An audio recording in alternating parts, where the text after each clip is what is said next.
Assalamualaikum warahmatullahi wabarakatuh.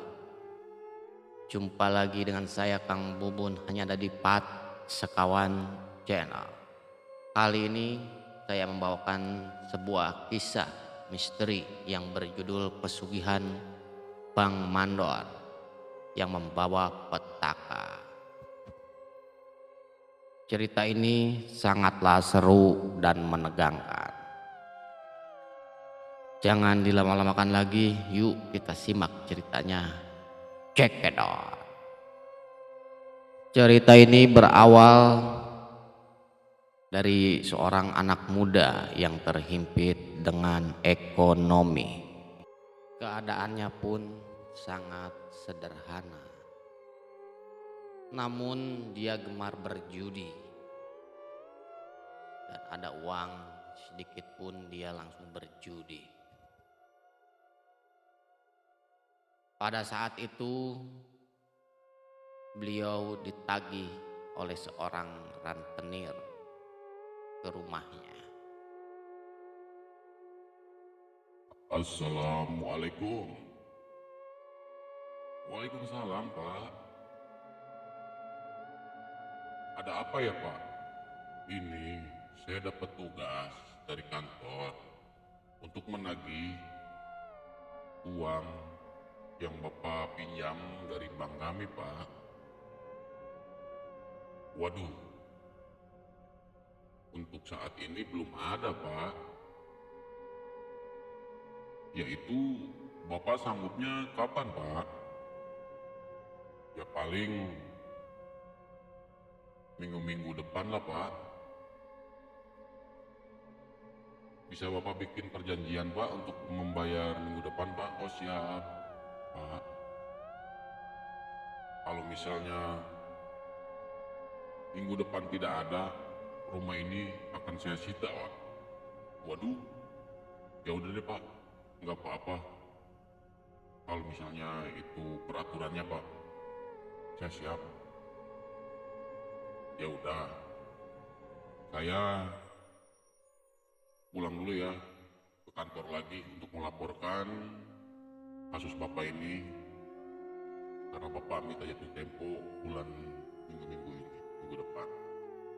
Baiklah, Pak, kalau begitu. Assalamualaikum. Waalaikumsalam warahmatullahi wabarakatuh. Bang Mandor bercakap dengan si pegawai bank tersebut. Lalu si pegawai bank tersebut meninggalkan rumah Bang Mandor.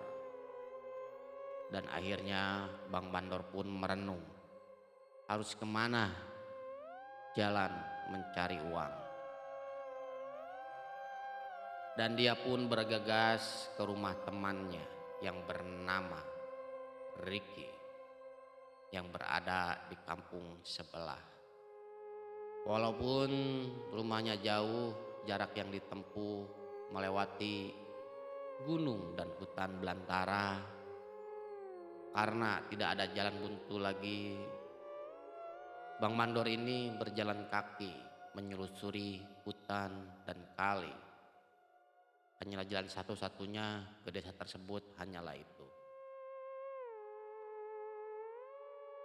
Dan lalu Bang Mandor pun sampai di rumah temannya tersebut. Lalu dia berbincang dan saling menyapa di rumahnya Bang Iko. Assalamualaikum. Waalaikumsalam. Ada apa, Dor? Sini ngopi, Dor. Ini kok, saya mau minta solusi nih. Saya kan ditagih bank nih kelilit utang. Bingung juga untuk bayarnya. Harus gimana ya, Kok? Apakah ada jalan instan atau untuk pinjaman, Kok? Ada, Dor.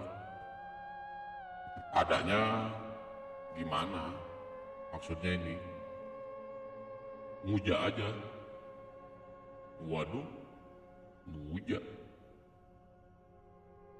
Iya, di mana? Di kampung sebelah di atas bukit. Ya udah deh, apakah itu persyaratannya? Gampang kok, gampang. Jadi mujanya itu bersekutu dengan siluman ular atau ngiprik gitu, Dor. Oh gitu. Iya kok. Ya udah deh, kamu sekarang sibuk nggak? Enggak, Dor, enggak sibuk. Bisa antar saya sekarang ke sana kok. Ayo bisa. Bang Mandor dan Ikok pun langsung bergegas jalan. Berjalan menyusuri hutan belantara dan mulai menaiki bukit untuk menemui sang juru kunci yang berada di tempat pesugihan tersebut. Selang beberapa jam kemudian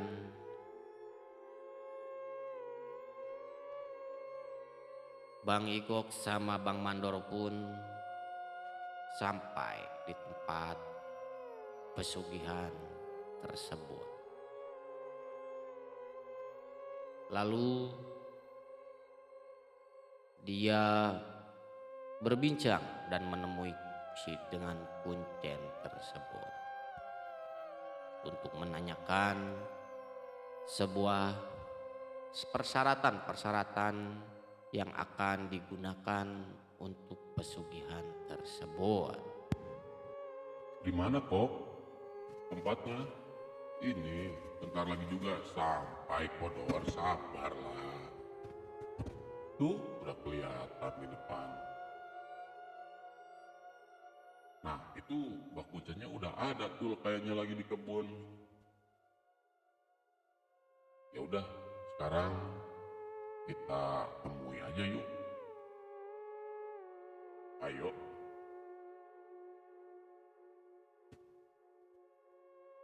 Assalamualaikum, Mbah. Assalamualaikum. Bang Mandor pun langsung membulukan salam kepada sang juru kunci tersebut. Memang suasana di sana sangatlah mencekam dan diselimuti oleh aura mistis yang sangat angker. Dan tidak ada seorang pun yang berani memasuki hutan tersebut selain Ikok dan Bang Mandor tersebut, karena masih banyak binatang buas, ular berbisa di sana yang menyelimuti hutan belantara yang berada di tempat pesugihan. Dan lalu Pak Juru Kunci pun menuturkan kata dan berbincang dengan Bang Man. Waalaikumsalam. Anak muda. Ada apa tujuan kamu datang ke sini? Ini, Bah. Kata teman saya, Abah bisa mengantar saya ke tempat pesugihan itu, Bah. Karena saya lagi butuh dan lagi kelilit hutang, Bah. Maksudnya bisa gimana? Gak bisa menolong saya untuk mencari uang yang instan, Bah. Waduh. Maksudnya instan gimana, Bah? Bang Mandor? Ya instan. Banyak nih instan di warung. Alah, si Abah jangan bercanda dong, Bah. Kata teman saya, Abah bisa mengantar saya ke tempat tersebut. Oh, maksudnya laki-laki putri yang berada di sini tuh. Iya itu, Bah.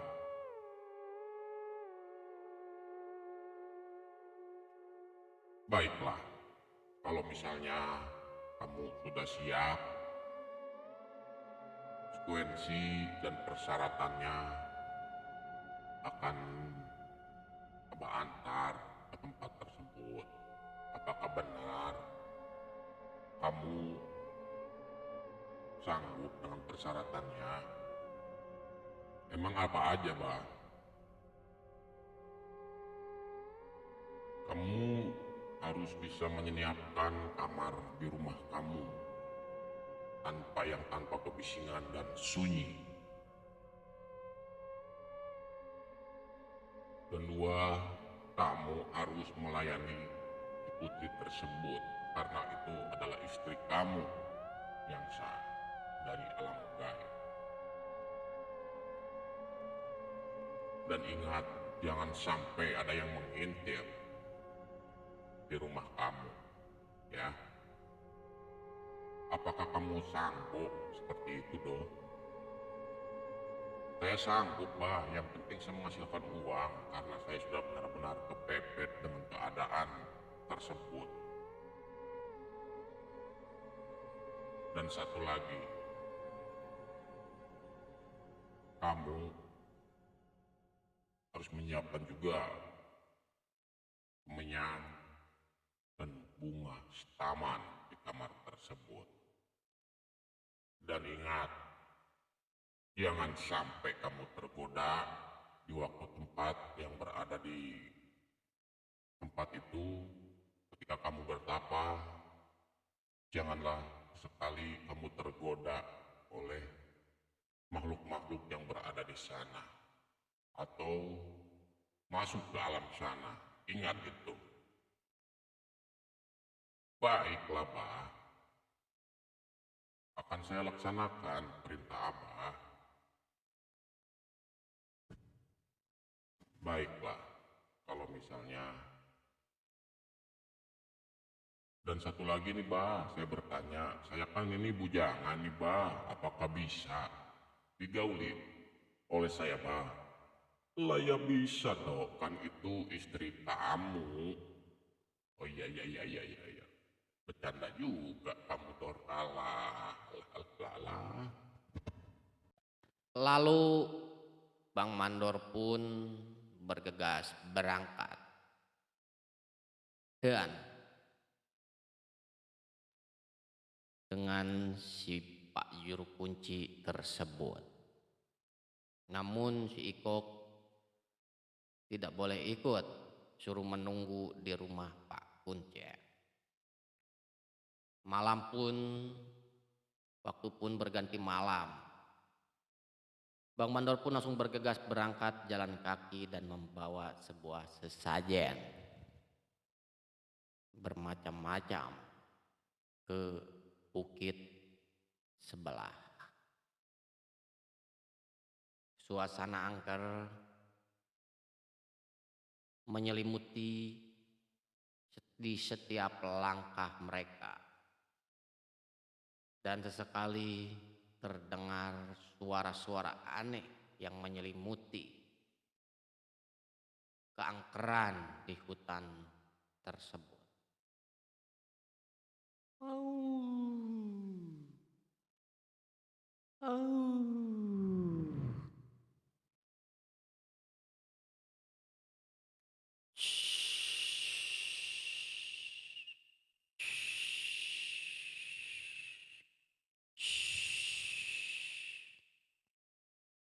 Dan terdengar juga desisan-desisan ular berbisa di setiap langkahnya itu.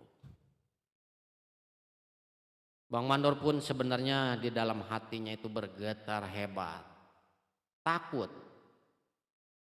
Dan Pak Juru Kuncen sengaja menenangkan Bang Mandor tersebut.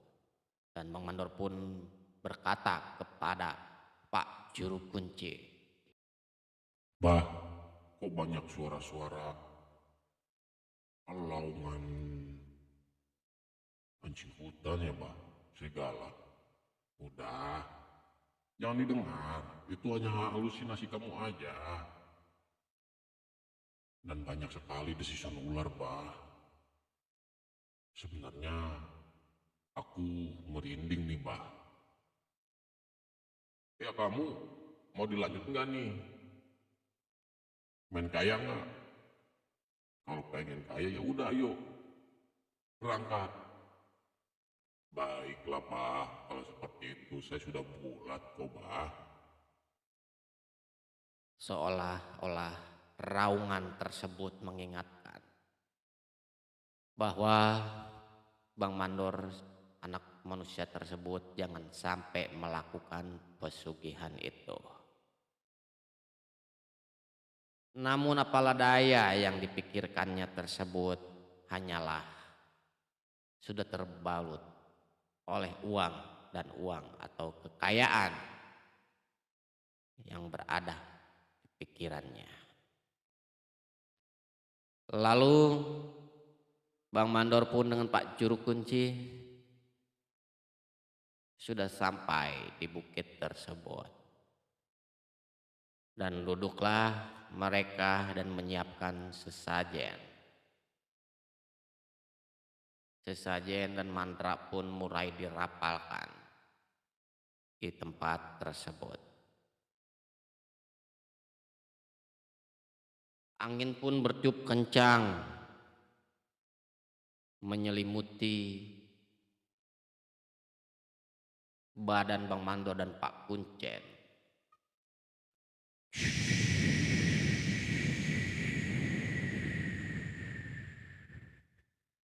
Seolah-olah ada yang datang mendengar rapalan-rapalan mantra tersebut.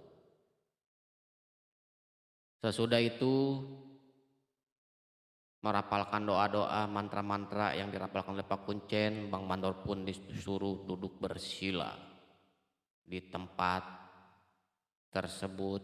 Disuruhnya 3 hari 3 malam. Dan Bang Mandor pun menyetujui mengikuti apa yang dikatakan oleh Pak Kuncen.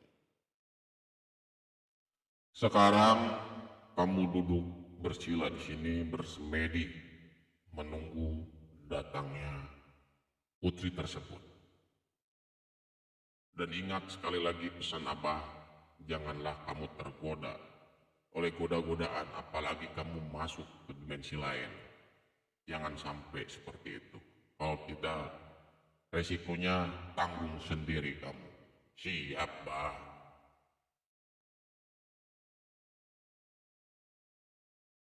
Sekarang Abah pulang dulu. Nanti setelah 3 hari 3 malam, Abah kembali lagi ke sini.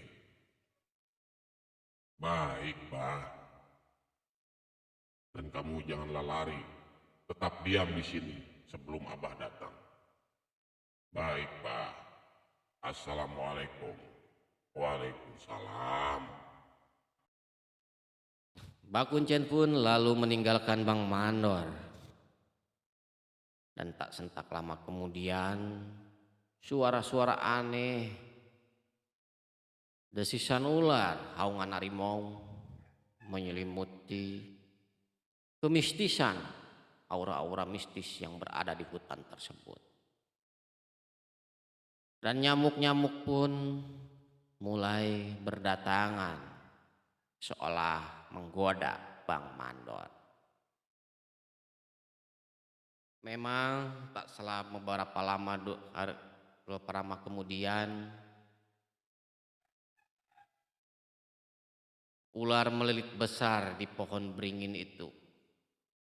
Tetapi Bang Mandor tidak menghiraukannya karena dipikirnya sudah kaya dan kaya. Namun di dalam hati kecilnya mereka takut sebenarnya. Dan sampailah di 3 hari 3 malam itu, pas pukul 12 malam, ada angin puting beliung yang menyelimuti hutan di sekitaran pohon beringin tersebut yang sangat besar.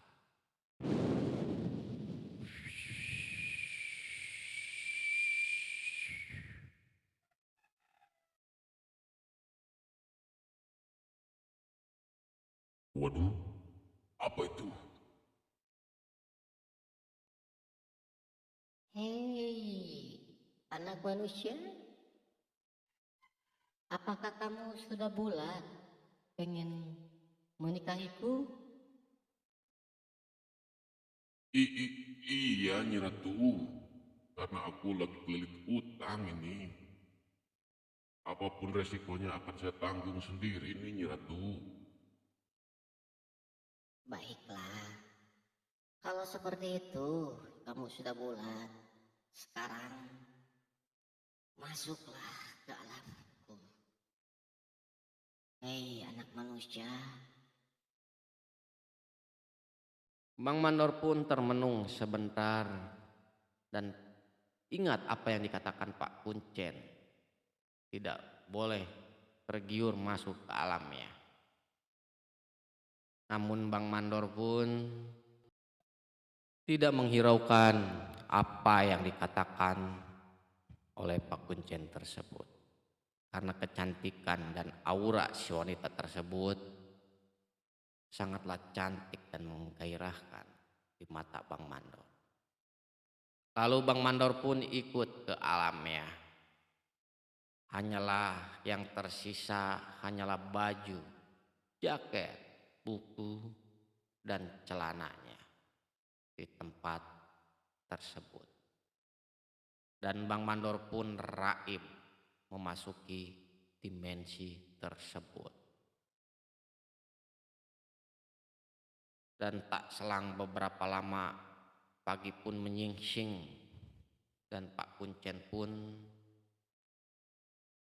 menyusuli dengan Ikok ke tempat tersebut. Assalamualaikum, Pak. Gimana? Si mandor itu udah hasil, Pak? Seharusnya sih udah dong. Karena sekarang ini sudah melewati 3 hari 3 malam. Ayo, Bah, kita ke sana, kita jemput. Baiklah, mari kita bareng-bareng kita saksikan gimana adanya Bang Mandor. Sesampainya di tempat tersebut, yang tersisa Hanyalah baju dan celana dan jaketnya tersebut di tempat itu. Lalu Pak Kuncen dan Ikok pun temannya Mandor terhentak kaget melihat kejadian tersebut. waduh, kemana itu, Bah? Kok bisa cuma celananya dan itunya doang? Apakah Mandor mati, Bah? Waduh, dasar anak muda itu. Abah sudah bilang, jangan sampai masuk ke alam situ. Malah masuk, ya sirna lah sudah. Duh, Bah, gimana dengan istrinya nih, Bah? Ya itu resikonya sendiri kalau tidak mendengarkan apa yang Abah itu kan, karena memang godaan seperti itu. Udah, sekarang kamu bawa aja baju dan itunya, lalu bilangin aja ke istrinya seperti itu. Baiklah, Bah, kalau seperti itu. Yuk kita pulang, karena Bang Mandor sudah berada di dalam sana dan tidak bisa kembali lagi. Akhirnya Ikok dan Pak Kuncen pun bergegas pulang. Menelusuri hutan dan Ikok pun menjelaskan kepada sang istrinya bahwa Bang Mandor melakukan sebuah pesugihan namun gagal.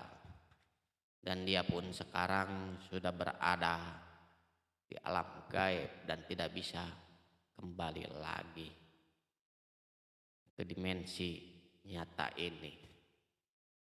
Bukannya kaya, malah menjadi kerugiannya sendiri. Begitulah akhir sebuah cerita dari kisah pesugihan Bang Mandor ini. Janganlah sesekali menyekutukan Tuhan atau menyembah iblis, karena resikonya fatal seperti yang dialami oleh dua insan tersebut. Semoga kalian suka dengan cerita-cerita horor atau cerita misteri yang kami sajikan, dan semoga kalian terhibur. Dan juga jangan lupa kalau kalian suka, di like, di komen, di subscribe, dan di share kepada teman-teman Anda biar kami bikin kontennya semangat. Mengucap bismillahirrahmanirrahim. Assalamualaikum warahmatullahi wabarakatuh. Sampurasun, rahayu, rahayu, bagja waluya, dan merdeka.